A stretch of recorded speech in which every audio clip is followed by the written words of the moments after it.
Hello guys, আসসালামু আলাইকুম। কেমন আছেন সবাই? আশা করি সবাই অনেক বেশি ভালো আছেন। আলহামদুলিল্লাহ, আপনাদের দোয়ায় আমি অনেক বেশি ভালো আছি। আজকে আপনাদের সাথে একটা মজাদার রেসিপি শেয়ার করব। বিকেলবেলার জন্য একদম পারফেক্ট একটা রেসিপি। অবশ্যই সবাই ভিডিওটা দেখবেন।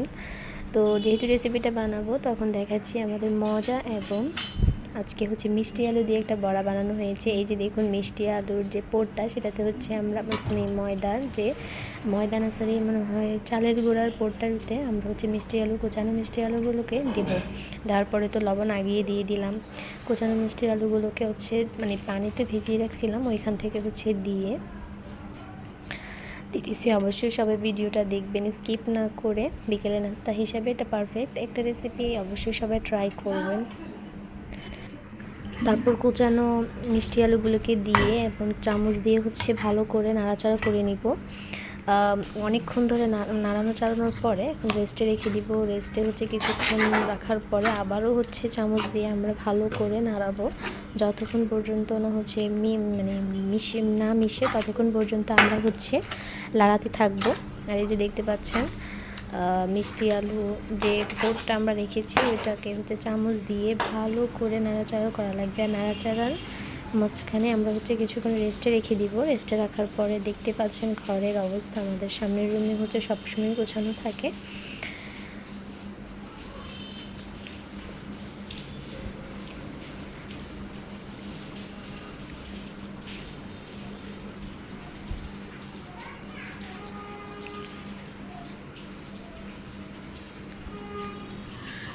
আর বাইরে তো প্রচুর বৃষ্টি হচ্ছে, একদম মানে দুপুর থেকে এখন পর্যন্ত সন্ধ্যা অবধি প্রচুর বৃষ্টি পড়ছে। বাইরের আবহাওয়াটা খুবই ঠান্ডা, আর দেখতে পাচ্ছেন একদম বাইরে বৃষ্টি মানে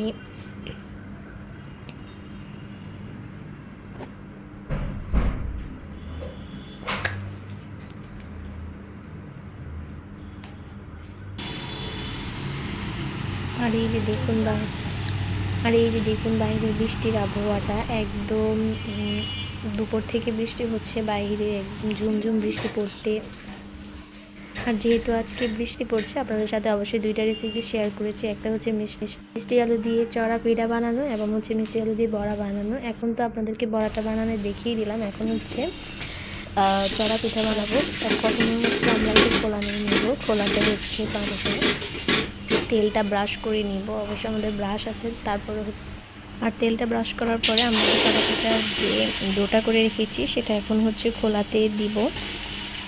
2 চামচের মতো দিয়েছি, আপনারা একটু মতো দিবেন। আর এখন দেখুন চড়া পিঠাটা হচ্ছে দেওয়ার পরে আমরা খোলাটা চামচের ওই নিচের জায়গাটা দিয়ে হচ্ছে একটু মেরে দিব, কারণ একটু পাতলা পাতলা হলে খেতে অনেক মজা লাগে। আর এই যে দেখেন, আমরা হচ্ছে চামচের যে নিচের জায়গাটা দিয়ে হচ্ছে কিছুক্ষণ এভাবে হচ্ছে পাতলা করে মানে মেলে দিতে হবে, না হলে কিন্তু মজা লাগবে না। মানে একটু ভারী ভারী পাতলা পাতলা হলে খেতে অনেক মজা লাগে।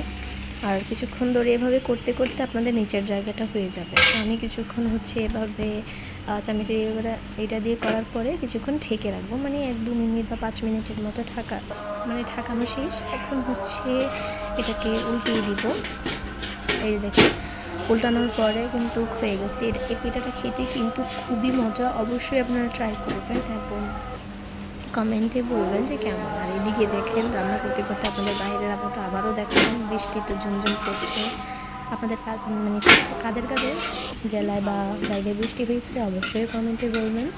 আর এদিকে দেখেন আমাদের চড়া পিঠা কিন্তু একটু এটা একটু ফেটে যাবে, যেহেতু চালের গুঁড়া দিয়েছি, খেতে অনেক মজা হবে। আপনারা অবশ্যই একটু পড়ে গেছে ওই যে তো এখন আপনাদের সাথে রিভিউটা দিব খেতে কেমন। অবশ্যই দেখতে বোঝা যাচ্ছে একদম।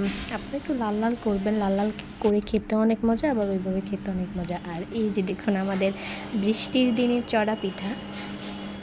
আপনারা কারা চড়া পিঠা খেতে পছন্দ করেন কিংবা কারা বানাতে পারেন, তারা অবশ্যই কমেন্টে বলবেন।